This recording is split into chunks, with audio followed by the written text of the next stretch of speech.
अस्सलाम वालेकुम। हम लाइव आ चुके हैं आज के सेशन में। जीएसएलएस हमेशा कोशिश करता है कि डाइवर्सिफाइड टॉपिक्स पे बात करे और डाइवर्सिफाइड इश्यूज को कवर करे।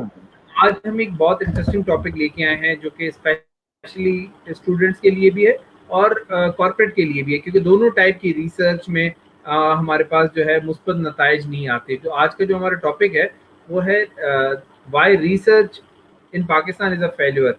इस पे हमारे साथ जो गेस्ट हैं वो हैं डॉक्टर सोहेल सुरंदी। डॉक्टर सोहेल जो है असिस्टेंट प्रोफेसर हैं इकरा यूनिवर्सिटी में, और इसके साथ साथ he is PhD in mobile learning.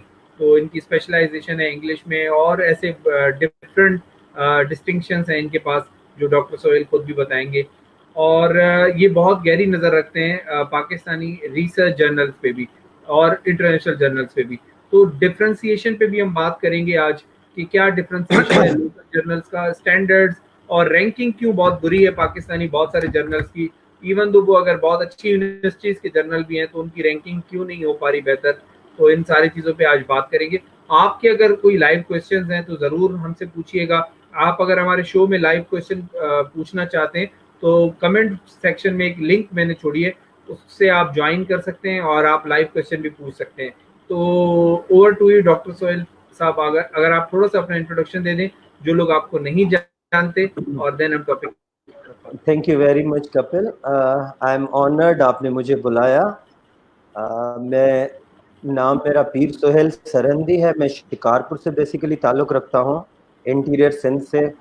मैंने एमए इंग्लिश लिटरेचर की खैरपुर यूनिवर्सिटी, उसके बाद फिर मैंने मास्टर्स किया इंग्लिश लिंग्विस्टिक्स में कराची यूनिवर्सिटी से। टीचिंग में शौक़ था शुरू से। ये टीचिंग मेरा बाय जो है ना चांस नहीं है, बाय चॉइस था। तो वो शौक़ मुझे शुरू से था। उसी सिलसिले को आगे बढ़ाते हुए फिर जॉब हो गई, सऊदी अरब चला गया, कुछ साल में वहाँ रहा। उसके बाद फिर पीएचडी करने साउथ अफ्रीका चला गया। यूनिवर्सिटी ऑफ फ्री स्टेट से मैंने पीएचडी की हायर एजुकेशन स्टडीज़ में। और मेरी स्पेशलिटी जो है या स्पेशलाइजेशन कहते हैं मोबाइल लर्निंग या मोबाइल डिवाइसेस को कैसे पेडागोजिकली आप इंटीग्रेट करते हैं अपने एजुकेशन सिस्टम में टीचिंग और लर्निंग के थ्रू, ये है। उसके अलावा मैं सर्टिफाइड लैंग्वेज टीचर हूँ, कैम्ब्रिज से सर्टिफिकेशन है मुझे। मास्टर ट्रेनर हूँ, मास्टर सर्टिफाइड मास्टर ट्रेनर हूँ। और बस सीजनड रिसर्चर हूँ। आपने तो कुछ ज़्यादा ही बोल दिया मेरे लिए, लेकिन सीजनड एक रिसर्चर हूँ जो आहिस्ता आहिस्ता से कोशिश कर रहा हूँ कि रिसर्च पर कुछ काम किया जाए ज़्यादा से ज़्यादा, और वो रिसर्च जिसका फ़ायदा पाकिस्तानी कम्युनिटी को ज़्यादा हो। बिल्कुल। और जहाँ तक हमने रिसर्च की बात की, क्योंकि रिसर्च तो आज के दौर में हर चीज़ में है ना, चाहे वो एकेडमिया हो, चाहे आपके बिजनेस हो, चाहे आपके स्टार्टअप हो, कोई भी दुनिया का काम विदाउट रिसर्च के नहीं कर सकते।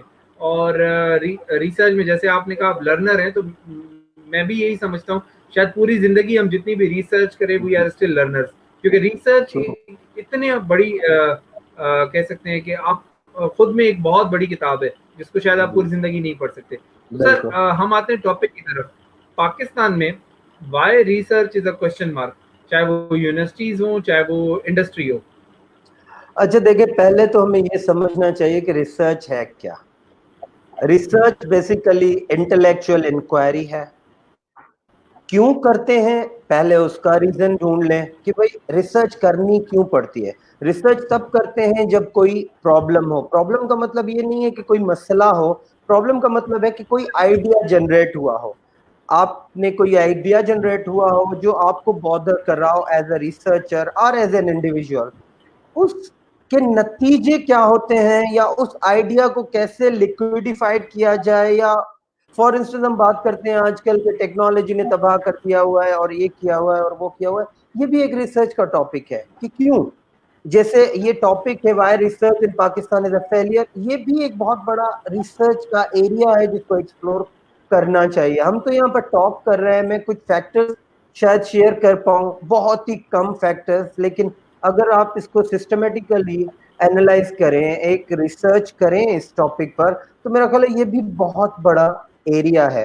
अब आपने बात की कि रिसर्च फेलियर क्यों, या रिसर्च पर इतना बड़ा सवाल क्यों। उसकी वजह यह है कि स्कोप ऑफ रिसर्च का हमें नहीं पता। जब हम रिसर्च करते हैं मैं हूँ या मेरे साथ बहुत सारे मौजूद रिसर्चर्स हैं और बहुत सारे और स्कॉलर्स हैं। मैं सबके लिए नहीं कह रहा, लेकिन अमूमन जो मैंने पाकिस्तान में ट्रेंड देखा है, उनको स्कोप का पता ही नहीं है। हमारा स्कोप है क्या रिसर्च का? अगर हम रिसर्च कर रहे हैं तो उसके ऑडियंस कौन है, उसका फायदा किसको पहुंचना चाहिए, ये हमें सबसे ज्यादा अहम चीज जहन में रखनी है कि उसका फायदा किसको पहुंचना चाहिए। फॉर इंस्टेंस बिल्कुल। मैं एक रिसर्च कर रहा हूँ शिकारपुर के एक छोटे से कॉलेज के स्टूडेंट्स के बिहेवियर पर। अब शिकारपुर छोटा सा एक शहर है जिसकी आबादी अगर ज्यादा से ज्यादा होगी तो मेरा ख्याल है 10 से 15 लाख की रेंज में होगी, इससे ज्यादा नहीं होगी। अब उस बिल्कुल। शहर के एक कॉलेज के स्टूडेंट्स पर मैंने रिसर्च की। अब वो उस रिसर्च का सबसे ज्यादा फायदा किसको होने वाला है? यकीनन उस कॉलेज के स्टूडेंट्स को, उस कॉलेज के टीचर्स को। वहां से बढ़ेगी बात तो आप डिवीजन पर आएंगे, लाड़काना डिवीजन में शायद उसका फायदा हो, और आगे आएंगे तो सिंध पर आ सकती है, और ब्रॉड करें तो पाकिस्तान। तो हमारे पास जो पढ़ने वाले हैं उस रिसर्च के, वो ज्यादा नंबर किसका होना चाहिए या कौन पढ़ेंगे? वो ही पढ़ेंगे जो उस शहर के होंगे जिनसे वो रिलेटेड रिसर्च हो रही होगी। अब हम क्या करते हैं, हम लिंग्विस्टिक इंपीरियलिज्म के शिकार लोग। हम क्या करते हैं, शिकारपुर के लोगों को जिनको उर्दू पढ़ना नहीं आता, उनके लिए रिसर्च पेपर लिखते हैं इंग्लिश में। बिल्कुल। तो वो लैंग्वेज जो बैरियर बहुत ज्यादा है। बिल्कुल। बिल्कुल, अब वो जो हमने उस जो एरिया की डाइवर्सिटी को बगैर जज किए हुए हमने एक रिसर्च आर्टिकल लिख दिया इंग्लिश में, जिसकी बिल्कुल। ऑडियंस ऑलमोस्ट जीरो हो जाएगी। अब ऑडियंस जीरो हो जाएगी तो जब लोकल लोग नहीं पढ़ेंगे तो ग्लोबली आपको कैसे रिकॉग्निशन मिलेगी? तो बिल्कुल। सबसे जो बड़ा मसला हमारे पास आता है वो है लैंग्वेज का। जो हम रिसर्च कर रहे हैं उसको हम लोकल लैंग्वेज में, अगर चले पब्लिकेशन के बहुत सारे इश्यूज हैं उस पर हम बाद में आते हैं, लेकिन अगर आप पब्लिकेशन उसकी इंग्लिश में ही हो रही है, कम से कम लोकली सिंधी में, उर्दू में या लोकल हमारी जबानों में उसकी ट्रांसलेशन होकर आम होना चाहिए। बिल्कुल। जैसे आपने बात की नेशनल इश्यूज पे भी जो पाकिस्तान में रिसर्च हो रही है वो सब इंग्लिश में हो रही है, जबकि इंग्लिश हमारे कह सकते हैं नसों में बस गई है, बट हमारी कौमी ज़बान नहीं है। अभी भी आधे पाकिस्तान को, मैं कह रहा हूँ शायद मैं गलत हूँ कि 60% पाकिस्तान को इंग्लिश पढ़ना नहीं आती। अगर आप रूरल एरियाज की बात करें, अगर पढ़ना आती भी है, पढ़ना जरूर आती है बट उसका मतलब नहीं आता। ये वही बात होगी जैसे हम अरबी में कुरान पढ़ते हैं, हाफिज होते हैं, पर अक्सर पूरी जिंदगी उसका मतलब नहीं आता। इसी तरह हमारे रिलीजन में भी बहुत सारे लोगों को दीनी किताबें पढ़नी आती हैं बट उस लैंग्वेज में, जिस लैंग्वेज में वो नैरेटेड है, बट मतलब जी, नहीं आता। तो रिसर्च के साथ भी शायद हम ऐसा ही कर रहे हैं कि वो असल में एक हमने रिसर्च हम मुकद्दस किताब सिर्फ बना दी है जो शायद हमने समझनी नहीं है, सिर्फ हमने पब्लिकेशन के लिए रखी है। असल में रिसर्च का जो पर्पज है हम वो ही भूल गए हैं। रिसर्च का पर्पज यही है कि प्रॉब्लम को सॉर्ट आउट करके प्रैक्टिकली उसको जो है ना इम्प्लीमेंट किया जाए, जो हम नहीं करते और जो नहीं हो रहा। इसकी सबसे बड़ी मिसाल आप देख ले, पिछले 40 साल से हमारे इंग्लिश का सिलेबस जो गवर्नमेंट स्कूल्स में चल रहा है वो चेंज नहीं हुआ। बिल्कुल। पिछले 40 साल से रेडियो को आज भी हम पढ़ा रहे हैं, पिछले 40 साल से रेलवे इंजन को हम आज भी पढ़ा रहे हैं, नीम ट्री को हम आज भी पढ़ा रहे हैं। तो वो जो, मैं ये नहीं कह रहा कि वो कंटेंट गलत है, यहाँ पर बात है कि अपडेट करने की। अपडेट तभी होंगे जब आपको पता होगा कि इस कंटेंट का प्रैक्टिकल लाइफ पर कोई असर हो रहा है, कोई लर्निंग हो रही है। लर्निंग मींस बिहेवियर चेंज, कोई बिहेवियर चेंज आ रहा है, हम में नहीं आ रहा। क्योंकि रिसर्च सिर्फ पेपर्स की हद तक हो रही है, रिसर्च सिर्फ हमारी जो हो रही है जर्नल और पब्लिकेशन, और खास करके जो रिसर्चर्स हैं या प्रोफेसर हैं, लेक्चरर्स हैं, वो रिसर्च सिर्फ इसलिए कर रहे हैं कि उनकी इंक्रीमेंट लगेगी। ये अच्छा बहुत सर, एक बड़ा तो ये आ अलमिया है। रहा है कि हमें यहाँ अच्छे पूरी दुनिया में कहा जाता है रिसर्च इसलिए कामयाब होती है उनके पास अच्छे एडवाइजर्स होते हैं। हमारे यहाँ, जी क्योंकि मैं अनफॉर्चुनेटली खुद भी एक रिसर्च सुपरवाइजर रहा हूँ, बहुत सारे यूनिवर्सिटीज में पढ़ाए हैं, बहुत सारे कोर्सेज जी स्टूडेंट्स की, और मैं खुद पीएचडी कर रहा हूँ तो स्कॉलर भी हूँ। सबसे बड़ा चैलेंज जो मुझे फेस होता है, अच्छा एडवाइजर नहीं मिलता, और अच्छा अगर एडवाइजर मिल जाता है तो उसके बाद टाइम नहीं होता। ये भी शायद हमारे साथ अच्छा, जो आपने बात की, ये बड़ी अजीब सा एक्सपीरियंस मेरा हुआ पाकिस्तान में आकर। लाइक मैं कोई 15 साल से पाकिस्तान से बाहर था, तो मुझे नहीं पता था कि अकेडमिया में क्या हो रहा है, पाकिस्तानी अकेडमिया में। जब यहाँ आया तो मुझे अंदाजा हुआ कि यार पीएचडी होने के बाद मेरे तो 2 सींग भी निकल आने चाहिए, सॉरी टू से, और मुझे रूड भी बड़ा होना चाहिए, प्राउड भी बहुत होना चाहिए, और अगर टाइम हो भी तो भी टाइम नहीं देना है मुझे स्टूडेंट्स को, क्योंकि वरना एज अ पीएचडी स्कॉलर मेरी अहमियत नहीं रहेगी। ये एक बहुत बड़ा अलमिया है पाकिस्तान का। तो इसमें आप ये नहीं कह सकते कि एडवाइजर्स गलत हैं, ये बेसिकली यहाँ का ट्रेंड है। और ये ट्रेंड क्यों है? देखिए, ये ट्रेंड, हम डेवलप नेशन कब होंगे? जब हम डेवलपिंग एक्टिविटीज की तरफ जाएंगे। अब डेवलपिंग एक्टिविटीज का हमें कैसे पता चलेगा? जब हम रिसर्च को देखेंगे, रिसर्च को पढ़ेंगे। अब 90% पाकिस्तानी तो रिसर्च पढ़ते नहीं है। 90% पाकिस्तानी को छोड़े, मैं 90% स्कॉलर तक भी जा सकता हूं कि वो रिसर्च पढ़ते नहीं है। वो सिर्फ इस मकसद में होते हैं कि जी मैंने पब्लिश करना है, किसी भी जर्नल में पब्लिश कर दूं ताकि मेरी इंक्रीमेंट हो। इसलिए उनको कोई गरज नहीं कि उसकी कोई प्रैक्टिकल इम्प्लीकेशंस है या नहीं है। अब देखिए, सबसे बड़ा जो मसला अलमिया है वो है हमारा मीडिया का। जैसे इवस पीटर्स ने 2006 में कहा था कि मीडिया जो है, और जो हमारी एकेडमिक ट्रीटमेंट्स हो रही हैं, मीडिया और एकेडमिक ट्रीटमेंट्स का जो मिक्सअप हो रहा है, जो लर्निंग को स्प्रेड कर रहे हैं, उसमें सबसे बड़ा जो रोल है ग्लोबली, वो है इंपीरियलिस्टिक इंग्लिश का, जिसको उसने प्रेडेटरी भी कहा हुआ है, जिसको उसने किलर लैंग्वेज भी कहा हुआ है, उसने उसको जो है ना लिंग्विस्टिक इंपीरियलिज्म का भी दर्जा दिया हुआ है। कि ये जो मीडिया जो फैला रहा है हमारे पास, और मीडिया में बात कर रहा हूँ टेलीविजन मीडिया की नहीं, हम बात कर रहे हैं प्रिंट मीडिया, क्योंकि ज्यादातर हम जो है ना रिसर्च प्रिंट मीडिया में ही करते हैं। तो अब उसकी जो लैंग्वेज है, डोमिनेंट लैंग्वेज है, वो है इंग्लिश। और हमारे यहाँ है सोसाइटी मल्टीलिंगुअल, और जो लिंग्विस्टिक इंपीरियलिज्म का सबसे मेजर एस्पेक्ट है वो यही है कि जी मोनोलिंगुअल सोसाइटीज बनाई जाए। अब हम मल्टीलिंगुअल सोसाइटीज वाले लोग मोनोलिंगुअल सोसाइटीज में मर्ज होंगे तो यकीनन बहुत सारी जबानों की डेथ होगी, बहुत सारी जबानें मर जाएंगी, बहुत सारी जबानें खुदकुशी कर लेंगी यूज नहीं होंगी तो। और जबान का रिसर्च में इस्तेमाल ना होना, यही एक बहुत बड़ा अलमिया है रिसर्च के फेलियर होने का। अच्छा सर, प्रॉब्लम स्टेटमेंट की हम बात करते हैं कि रिसर्च स्टार्ट ही प्रॉब्लम स्टेटमेंट से होती है, जैसे आपने भी बताया जी।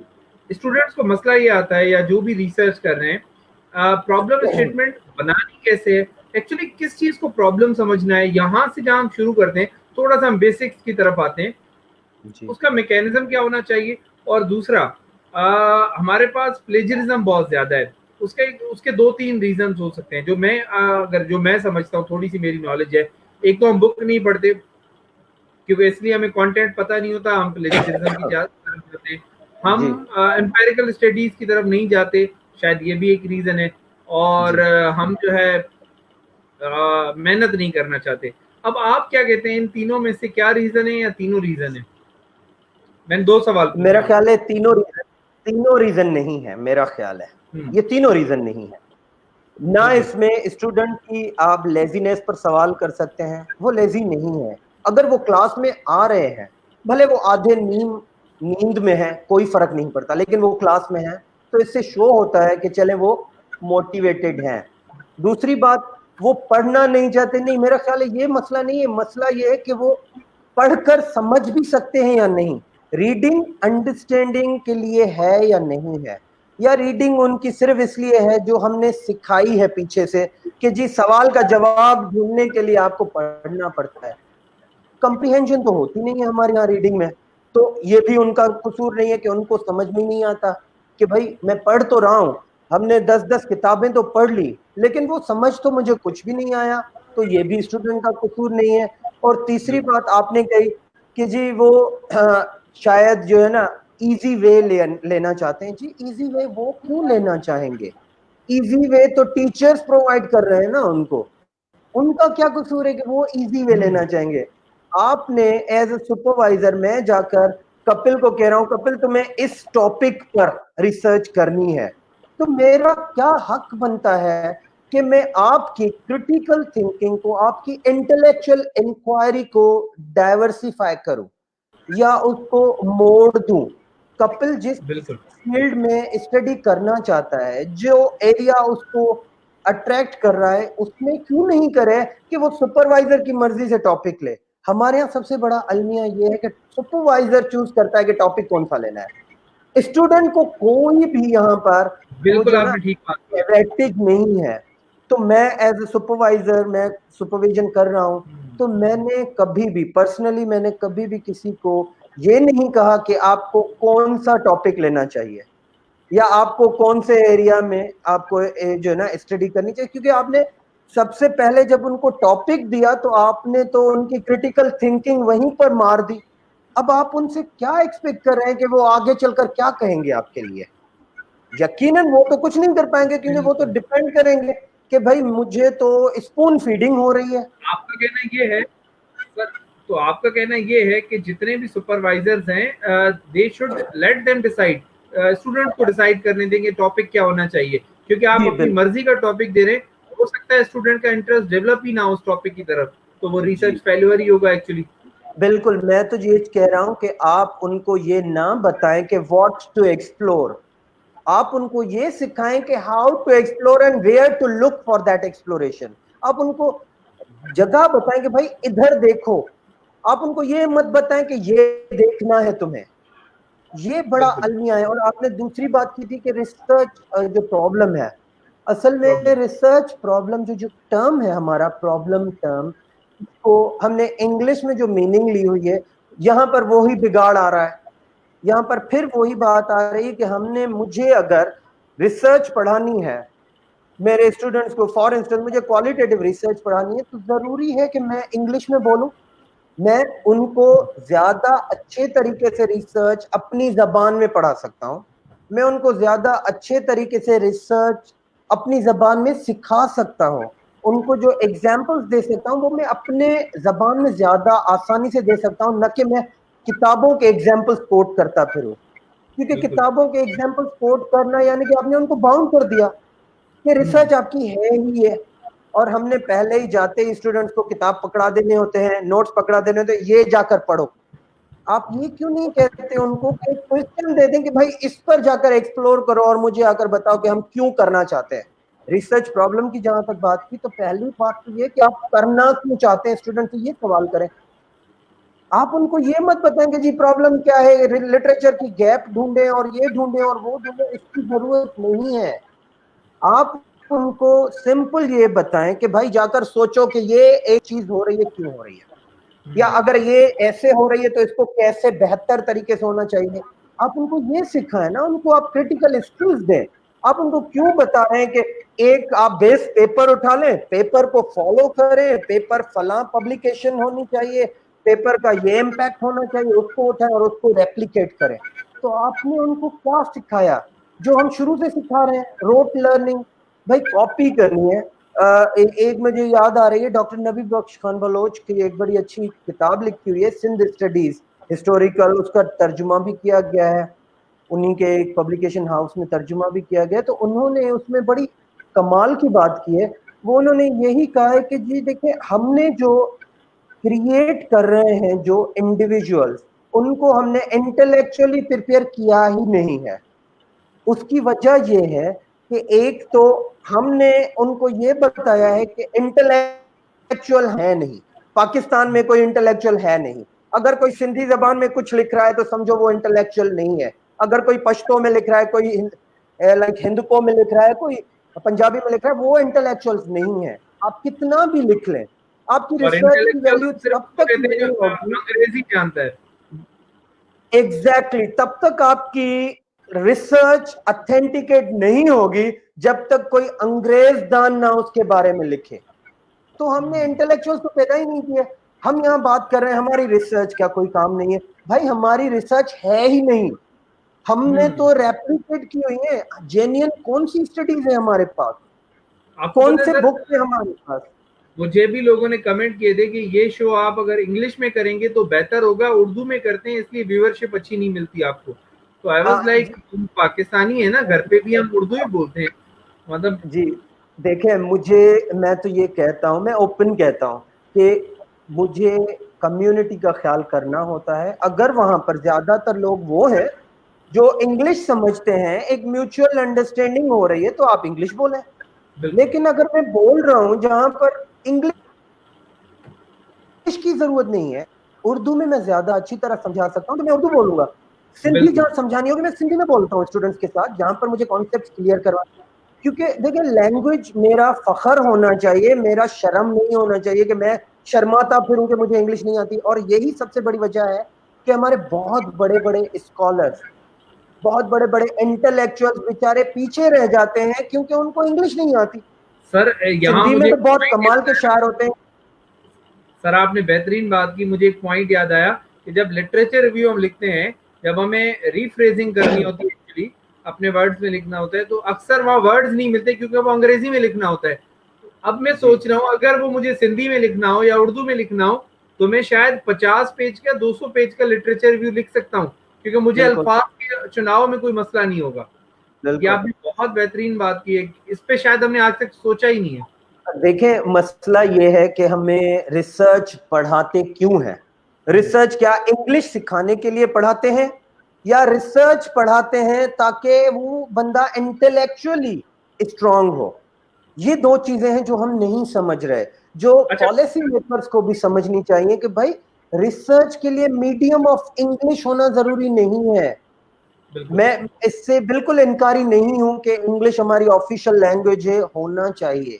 लेकिन अब जो एमफिल और पीएचडी करने स्टूडेंट्स आ रहे हैं, तो उनकी इंग्लिश तो जाहिर है इतनी तो है कि वो उसमें कम्युनिकेट कर सके, लेकिन अब जरूरी ये नहीं है कि उसी लैंग्वेज में वो इतने अच्छे राइटर्स भी हों। अब जो अंग्रेज हैं, गोरे हैं, सॉरी मैं ये खत्म कर दूं, ये सिर्फ एक बात है कि जो गोरे हैं, नेटिव स्पीकर्स ऑफ लैंग्वेज हैं, क्या सारे ही गोरे इतना ही अच्छा लिख भी सकते हैं? या मैं सिंधी स्पीकर हूं, क्या मैं सिंधी में इतनी अच्छी कालम नफीसी भी कर सकता हूं? या मैं उर्दू में इतनी अच्छी शायरी भी कर सकता हूं? नहीं कर सकता। जबान का कम्युनिकेशन के अलावा और जो हम पर्पसेस में जिसमें इस्तेमाल कर रहे हैं, उसमें बहुत ज्यादा असर होता है। डिफरेंट जॉनराज में डिफरेंट स्टाइल्स होते हैं जो हम नहीं समझ पा रहे, जिसकी वजह से हमारी रिसर्च इज अ फेलियर, क्योंकि पढ़ने वाले नहीं है।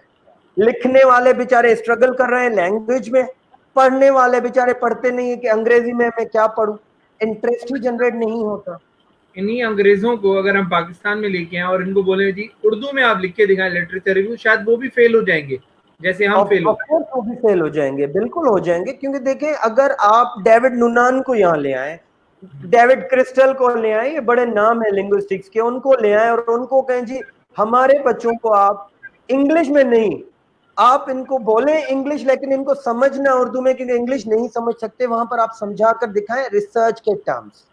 अहमद महबूब बहुत अच्छा काम कर रहे हैं इस पर, सबल्टन लैंग्वेजेस पर वो बात कर रहे हैं। वो इसी पर बात करें कि भाई हमारे यहाँ, जैसे यहाँ पर हमने एक टर्म लिखा हुआ है, स्क्रीन पर आ रहा है, क्रेडिबिलिटी ऑफ रिसर्च। अब ये क्रेडिबिलिटी का उर्दू में बता, अगर मैं किसी को समझाऊं तो वो मैं बहुत अच्छे तरीके से समझा सकूंगा, वरना तो क्रेडिबिलिटी के टर्म्स में मैं उलझा दूंगा अपने बच्चों को, वो रिसर्च क्या करेंगे?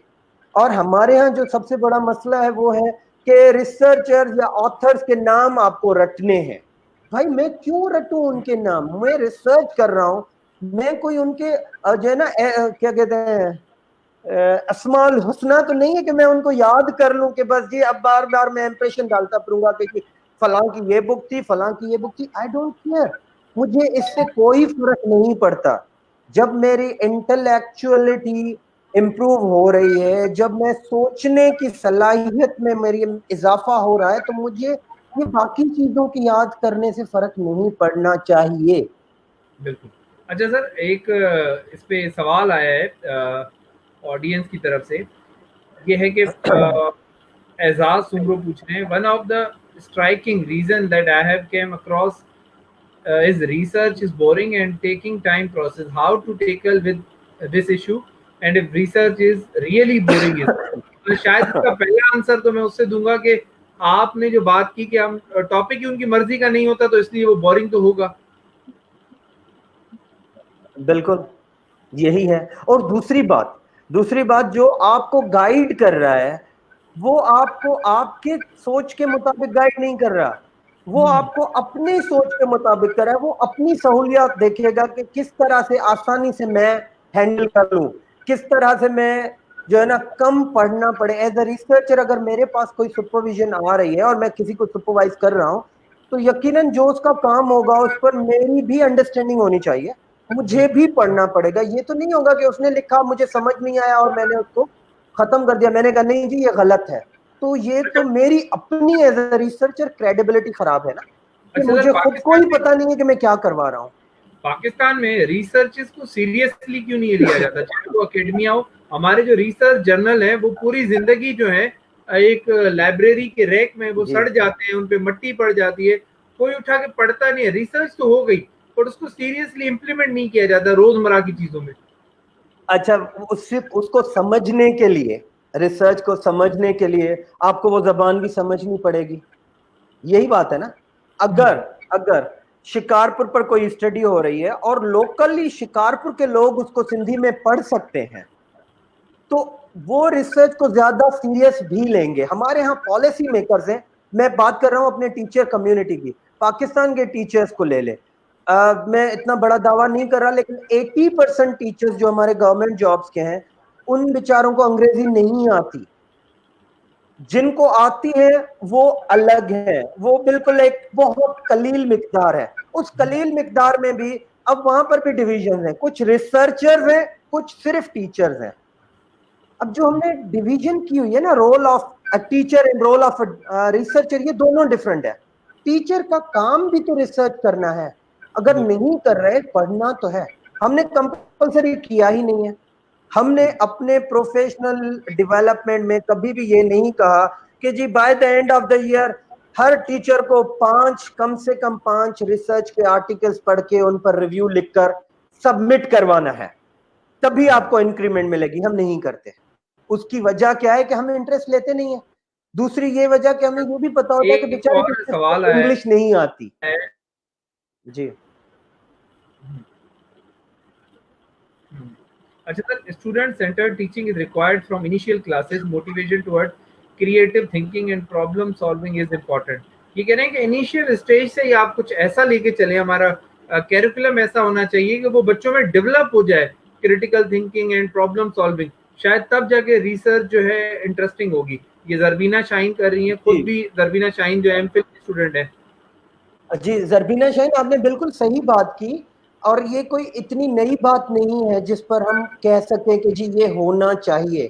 यही बात आज से, ये जो मैंने लास्ट बुक पढ़ रहा था इनकी, डॉक्टर नबी बख्श खान बलोच की, इन्होंने आज से कोई मेरा ख्याल है 60 साल पहले की बात की है, जिसमें उन्होंने यही बात की जो आप बात करें कि इनिशियल स्टेजेस से चेंज होने चाहिए।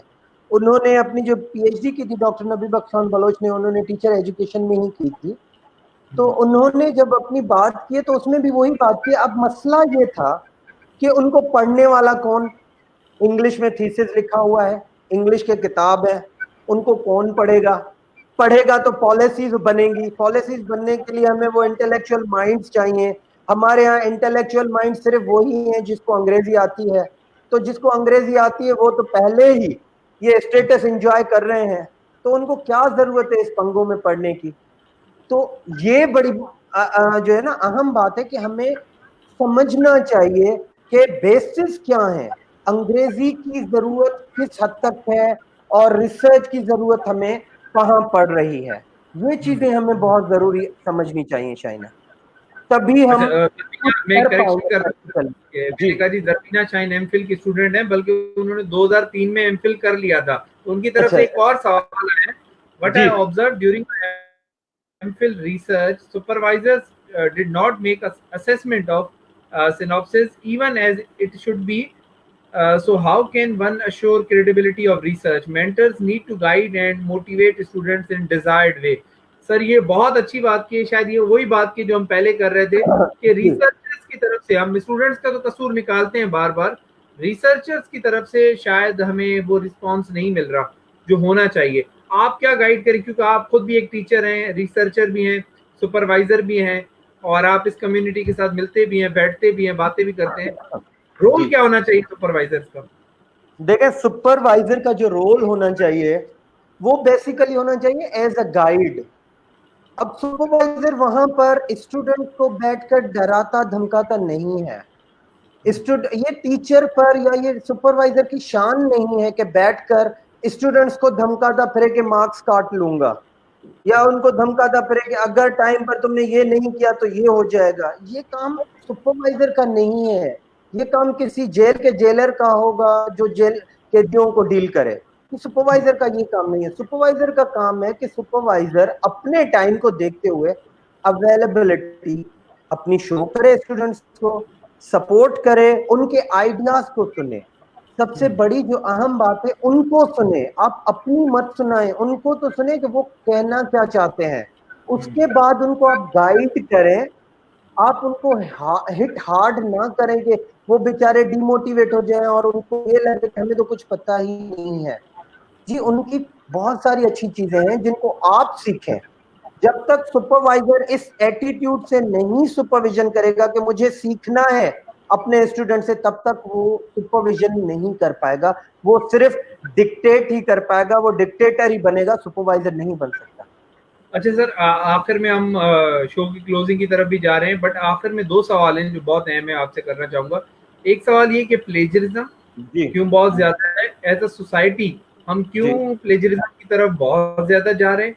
आप दोनों साइड का व्यू दीजिएगा। और दूसरा एक सवाल था कि हम अपनी रिसर्च दूसरों से बनवाते हैं एज अ स्टूडेंट, ये भी अब हमने आदत आती जा रही है, ये एक रियलिटी है। अब आप एग्री करें ना करें, मैंने देखा है, मैं भी एक स्टूडेंट रह चुका हूँ, इस दौर से गुजर चुका हूँ। तो इवन वो असाइनमेंट्स भी अब दूसरों से बनवाते हैं। आप उन स्टूडेंट्स के लिए क्या पैगाम देना चाहेंगे, और आगे जाके उनको फ्यूचर में क्या प्रॉब्लम होने जा रही है इसकी वजह से? अभी तो शायद मार्क्स मिल जाएंगे। देखें, प्लेजरिज्म की जहां पर बात आई तो प्लेजरिज्म की अवेयरनेस लानी चाहिए। हमें स्टूडेंट्स को बताना चाहिए कि नो टॉलरेंस अगेंस्ट प्लेजरिज्म। कोई भी हमें टॉलरेंस रखना ही नहीं है, कुछ भी हो जाए प्लेजरिज्म का जीरो टॉलरेंस होना चाहिए। लेकिन स्टूडेंट्स को ये बताना चाहिए कि प्लेजरिज्म है क्या। अब ये ऐसा होगा कि एज अ टीचर मैं खुद कहीं से असाइनमेंट कॉपी करके स्टूडेंट को दूंगा कि जी ये असाइनमेंट करनी है, तो स्टूडेंट को क्या लगेगा प्लेजरिज्म की क्या है? कुछ नहीं है। टीचर खुद किसी किताब से सवाल देकर मुझे कह रहा है कि इस पर असाइनमेंट बना दो, तो खुद भी तो यही कर रहा है ना, तो मुझे करने में क्या मसला है? अब जो खुद कर रहा है वो फिर जाहिर है एट द एंड इसको लाइट लेगा। स्टूडेंट मोटिवेशन नहीं होगी, वो काम नहीं करेंगे। मोटिवेशन का ताल्लुक आपकी इंगेजमेंट से है। जब आपने उनको इंगेज रखा ही नहीं है शुरू से इस क्रिटिकल थिंकिंग के पूरे प्रोसेस में, तो आप एट द एंड उनसे क्या रिजल्ट मांग रहे हैं? अब जितनी आप कहते हैं ना कि अगर शक्कर डालेंगे तो मीठा ही निकलेगा, अगर आप डालेंगे ही नमक और आप एक्सपेक्ट करेंगे जी मीठा निकलेगा, तो ये तो मेरा ख्याल है ये बेवकूफी वाली बात है। तो ये बिल्कुल। दोनों चीजें पैरेलल हैं। स्टूडेंट उसके साथ साथ टीचर, इन दोनों का या सुपरवाइजर जिसको आप कहते हैं, ये दोनों का एक रिलेशनशिप जो है वो पैरेलल चलना चाहिए और बैलेंस्ड होना चाहिए। दोनों की इंटेलेक्चुअल रेस्पेक्ट होनी चाहिए एक दूसरे के लिए।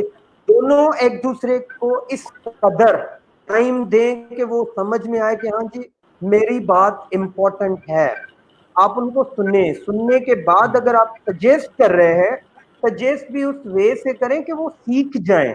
आप सिर्फ रेड मार्क्स लगाकर ना दें, उनको कमेंट्स ऐसे दें कि वो खुद जाकर पढ़ें। आप क्यों उनको बता रहे हैं कि जी फलां से ये पढ़ लेना, फलां से ये पढ़ लेना? सही है, आपने स्टार्टिंग में आप उनको थोड़ा सा रिसोर्सेज प्रोवाइड कर रहे हैं, लेकिन बाद में आपका फीडबैक उनके लिए रिसोर्स होकर काम पाए। आप वो खुद उन सवालों के जवाब ढूंढते फिरें अच्छा जो सर, आपने उनको। आखिरी सवाल मैं पूछूंगा जैनब। जी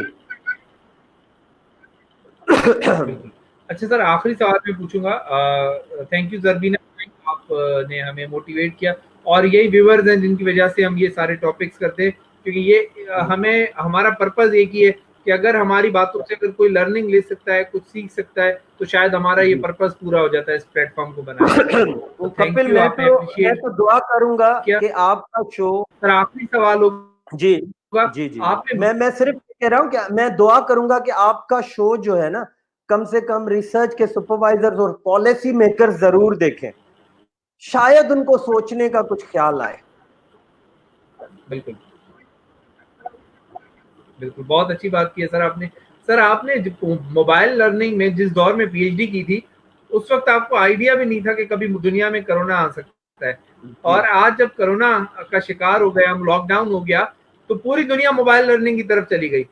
तो आपने क्या इससे सीखा, और आपने पहले ही क्या इस पे, जब आप इस टॉपिक पे रिसर्च कर रहे थे, क्या आपने कभी इस पहलू पे भी, क्या ये भी कोई वेरिएबल था आपका कि इस तरह दुनिया ब्लॉक हो सकती है?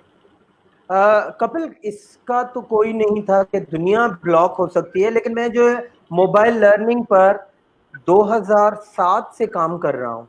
2007 से मेरे जहन में यही आ रहा था। उसकी वजह यही थी कि डिवाइसेस जो हमारे रूटीन में आ रहे थे, यही था कि जब ये रूटीन में आ रहे हैं तो इनका इस्तेमाल भी होना चाहिए, और जिस तरह से हम इनके जो है ना एडिक्टेड हो गए थे, तो यही टॉपिक था मेरे जहन में। जब मैंने 2010 में फर्स्ट टाइम मैंने प्रेजेंट किया मोबाइल लर्निंग पर एक कॉन्फ्रेंस में फिलीपींस में, तो मुझ पर जब मैं उस पर एक सऊदी अरब के एक न्यूज़पेपर में मेरे ऊपर एक जो है ना आर्टिकल भी लिखा गया था कि ये बंदा जो है ना मोबाइल लर्निंग पर बात कर रहा है, अप्रिशिएट भी किया गया था। लेकिन उसके साथ साथ जो मेरी अपनी कम्युनिटी थी, उन्होंने मजाक बना दिया था कि अब मोबाइल फोन से कैसे पढ़ा जाएगा, तुम जो है ना बेवकूफों वाली बात कर रहे हो, इससे कैसे होगा। और उस वक्त की बात कर रहा हूँ कपिल, जब अभी स्मार्टफोन जितने कॉमन नहीं हुए थे।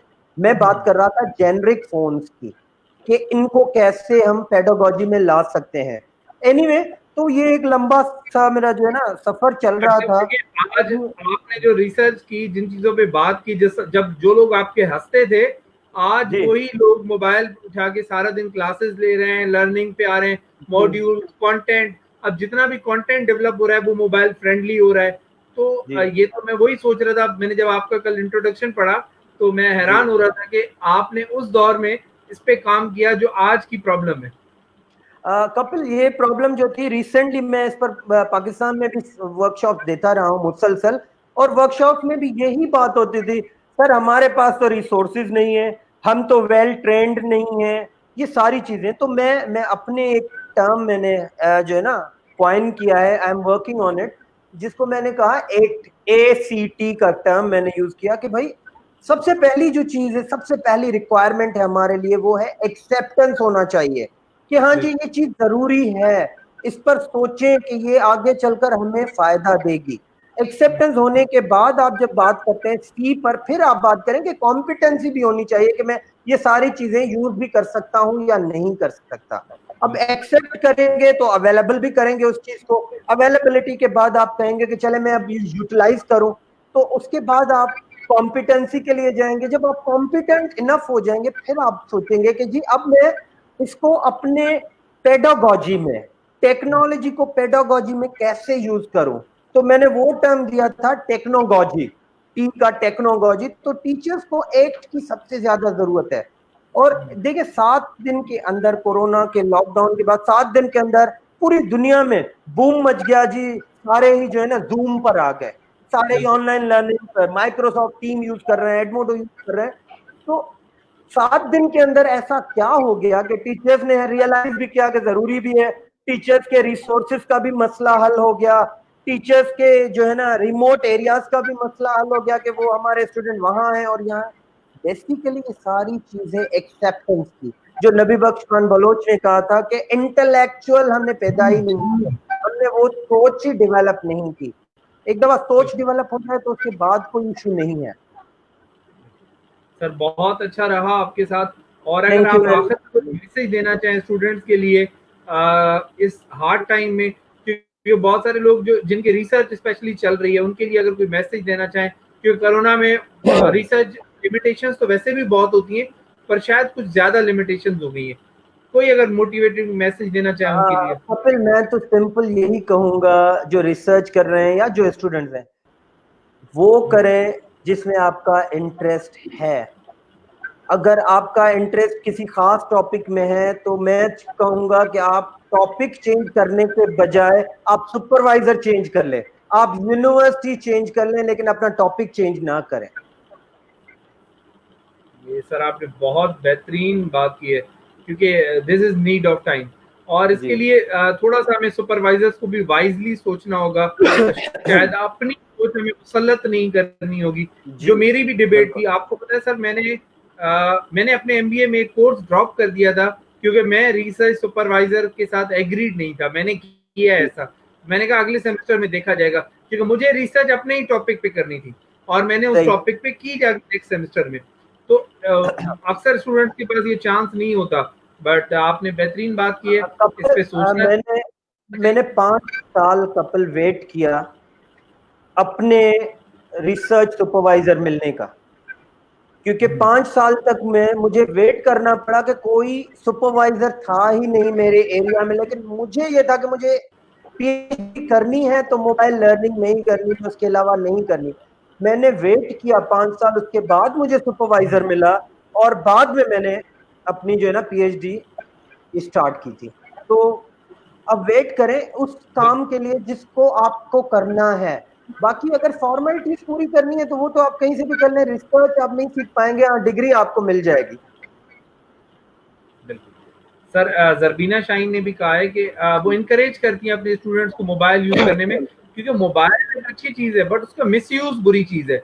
अगर हम पर्पस हमारा लर्निंग है, तो this is a blessing in our and, कि आज मैं बैठ के, मेरे पास मोबाइल है, मैं दुनिया की किसी भी चीज के बारे में पढ़ सकता हूँ। अक्सर हमें ऐसा होता है कि हम जो गलत न्यूज होती है, फेक न्यूज होती है सर, उसको वेरीफाई करने के लिए हमारे पास मोबाइल है, गूगल पे लिखना है, वेरीफाई हो जाता है।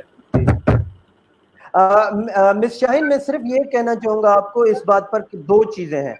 एक तो डिजिटल नेटिव जो हैं उनसे आप उनकी सिटीजनशिप चीजें सीखें, इन स्टूडेंट से ये सीखें कि वो कैसे यूज करते हैं।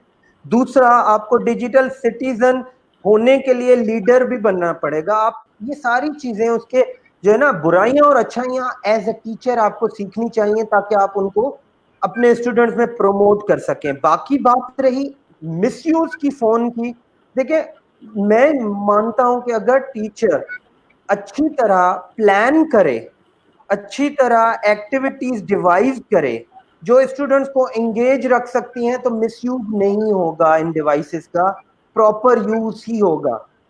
तो मेरी तरफ से सारी रिस्पॉन्सिबिलिटी जाती है टीचर के लिए, क्योंकि teacher is the role model for all our students. Teacher एक लीडर है आपकी क्लास में। अगर टीचर ही लीड नहीं कर पाएगा तो आप क्या समझेंगे कि पीछे वालों का क्या हाल होगा। बिल्कुल जी कपिल।